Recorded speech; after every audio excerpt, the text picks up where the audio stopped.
The Explorer did not pick it up? No, we both had a problem. Oh, you both had the problems. Oh, okay. Interesting. In our group, Ken had, what he was saying, and it dealt with taking something that belonged to someone else and making it your own. Yes. And his hand went to his throat as if to protect his throat. And he didn't realize he had done that. And he did it twice. He did it twice because she didn't pick up on it the first time. And So we had him repeat the story, and he, did this.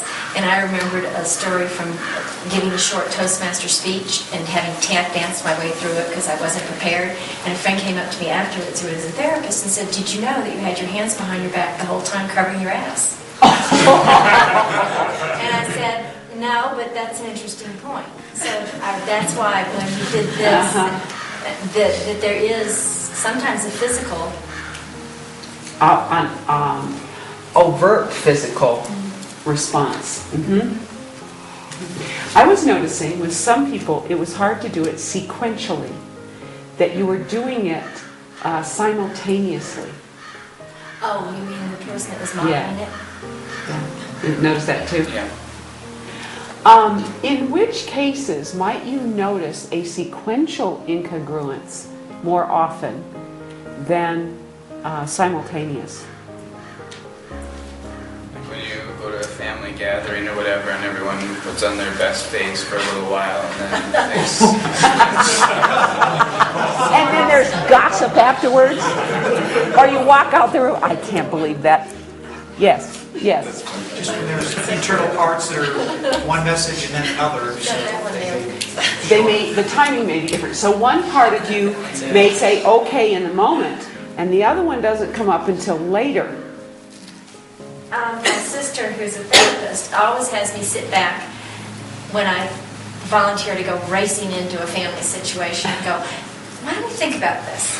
And why don't you think about what the dynamic would be in that process, and how does that feel, and what do you really think, is going to happen, the dynamics," and we talk about it. And a lot of times where I used to go diving in to be the good sport and everything, I pull back and I go, that's not going to work. I know what the dynamic is. I know how it's going to be. It would be better if I wasn't there in some respects. Better for me, better for the situation. So it comes to the difference between an automatic pleasing response or old conditioning, and then with remembering what happens as a result, then the wisdom comes forward and says, maybe not. So it's a timing thing. I know that for me, I often don't notice resistance to something that I've agreed to do until later. That Right. happens to me too. Yeah. And then you're in it, and you're going, Why did I agree to this? why did I do this? So if we can take the time frame and shorten it, or take a pause and a breath, we can honor then all of that information. Or sometimes you've agreed to do something, and you didn't know, the person didn't tell you all that it was going to involve. I got a yes on that one. And you get into it and you go, oh, wait a minute. I don't want to do this. I don't want to do this. But I made a commitment. But you don't have time to do it. But I don't want to do it. But I don't want to not be a sport. Right. And so we're going to learn ways to honor that and what to do with it that honors both. I used to do that. I used to make a bad decision bad decision for me, Right. and follow through on it. And then in the last 6 months, I would make the decision to do it, and then I realized it wasn't a good decision for me. So then I would call the people and cancel. Like I'd go down the road and realize it was on the right road, so I'd Right. come back, and that's not a real good feeling either. Right. It's like, so how do you shorten that so you're right there and you don't have to worry about going back and forth or falling through and being miserable, where you just catch it and say, no, this isn't going to work. It's not a matter of it works for me, it doesn't work for me. It might work for me in different ways. So let's say if you've made a commitment, you get down the road and discover this really wasn't a commitment you wanted to make. However, unmaking the commitment creates another dichotomy. Correct. My reputation or my relationship with this person. If I pull out of this agreement, how will I damage? So there's all of that. And so at that point, what has to happen is new options, new ways to satisfy both. And it takes a little time. So that's why the sequential ones are good to notice.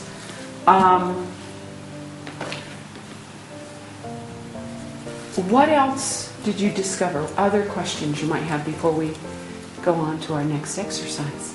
Just, to me, it's just how habitual it is. I mean, there's so many times you go into a work situation, you shake hands and, good morning, how are you? The whole, you want to have good relations with coworkers and all this kind of stuff. But, I mean, there are some people you like and some people you don't like. But you still have to maintain some sort of rapport with people as you work with them, or you're going to have enemies, blah, blah, blah, blah, blah. So that's where sequential is useful too. So I'd like to repeat what you said, so I'm sure it's picked up, because this is important. How habitual it is to be incongruent. If we become aware of it, what are the possibilities then? Especially if you allow yourself to take time to think about it. And you'll have time later today, tomorrow, to be able to work with it. One of the problems for most people, and the reason they have habitual incongruence and they shove it below conscious awareness, is that they don't know what they can do about it. It's just the way it is. And so they're stuck in it. They're stuck in a marriage, they're stuck in a job, they're stuck in a country, they're stuck somewhere. So it goes below ground. Well, I don't know, this may be off track, so let me know, but I really hate when I feel incongruent in myself. So I will tend to simply terminate relationships where I feel incongruence with someone else, because then I hear myself say, something's wrong here, why do you have a relationship with this person anyway? Just don't feel that way. If this person makes you feel incongruent, then that must not be a good relationship, so you should. So you have one strategy of getting out of incongruent situations. Leave. Yeah. We will help you have ways to have more than one way to deal with it.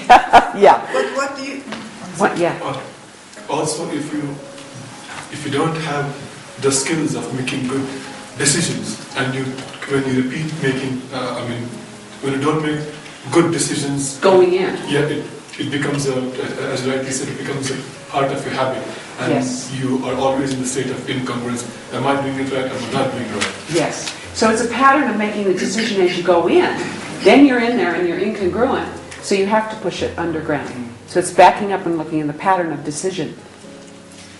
Same thing happens to me, but in some instances I decided not to do that because I see those people all the time in other gatherings, and it's a bad feeling of just letting them go. But still, I couldn't manage to come up with a good way to be congruent myself and see them at the same time.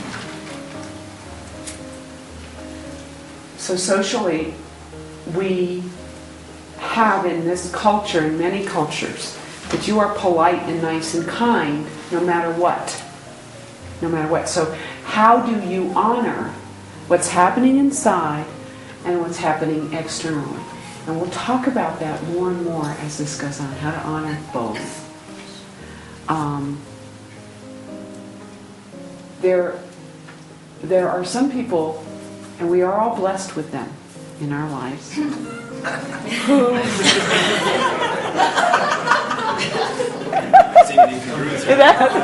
You guys are getting good. Who offer us opportunities to practice being alert and aware and protecting ourselves while at the same time being appropriate. And it's delicate. It breeds wisdom and learning. In the South, it's okay to gossip and talk about somebody if you end the conversation with what? With, bless their hearts. Bless their hearts. I learned that from Megan. Talking about it, and she said, oh no, you say whatever nasty thing you want to say, and then you go, and bless their hearts. And I thought, oh my God. Now, there's a sequential incongruence that's very fun. I don't know how honorable it is. Yeah. Can you believe her big hair? Well, it's just awful, bless her heart.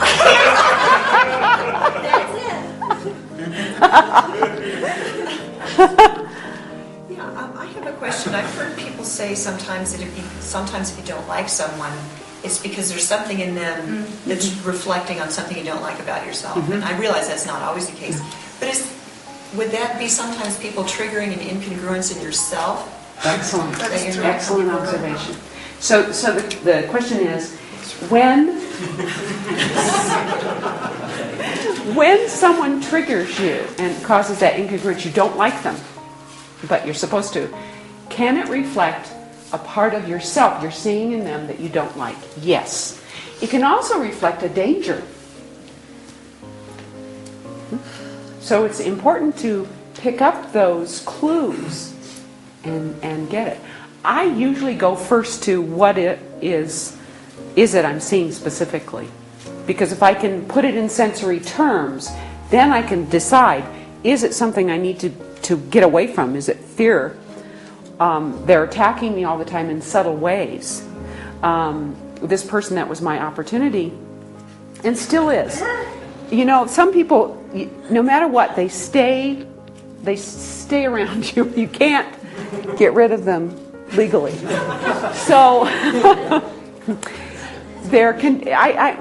the way I've chosen to frame it is that they will go away when I've learned whatever it is I really need to learn. I've learned it well enough, but will make comments that at some level there's no way you can argue with it. But you know it doesn't feel good after they've walked away. And one of the ways that I dealt with that incongruence is to name it or ask a question. So if this person, it was a sequential incongruence. Yeah, that's what it was. This is 30 years ago, and I've never forgotten this. It was a great lesson for me. I was dating a veterinarian, and we were at a party, and I introduced this woman to the veterinarian. Then he walked away, and she said, she had her arm around me. Could you come up here and I'll show you something? Because she's so good at it. Okay, so this is a sequential. So she would go, so you're dating a veterinarian? That must be really wonderful because they like dogs.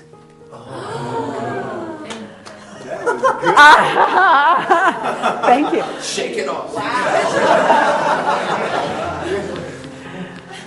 Now, it's like, well, yeah, they like dogs. Wait a minute.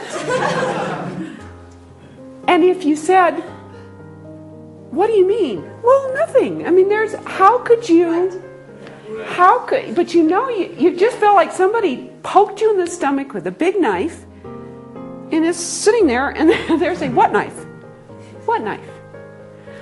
So one of the things that I've learned to do to deal with incongruences is say, exactly how did you want me to respond to what you just said?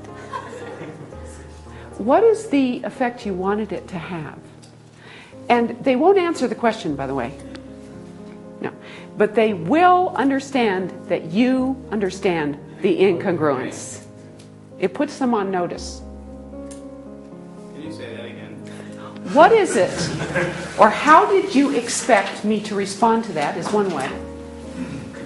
By the way, notice it's never why did you say that.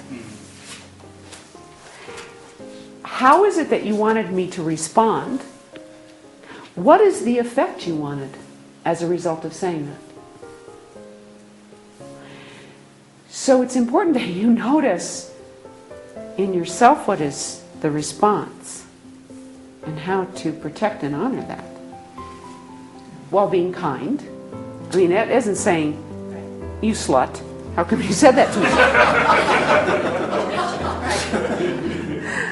Yes. I've got a question. People that do that, Isn't it sort of a behavior pattern for them? In Yes. other words, you don't normally have somebody that is normally in a completely different thing switching over to that. This is a way these people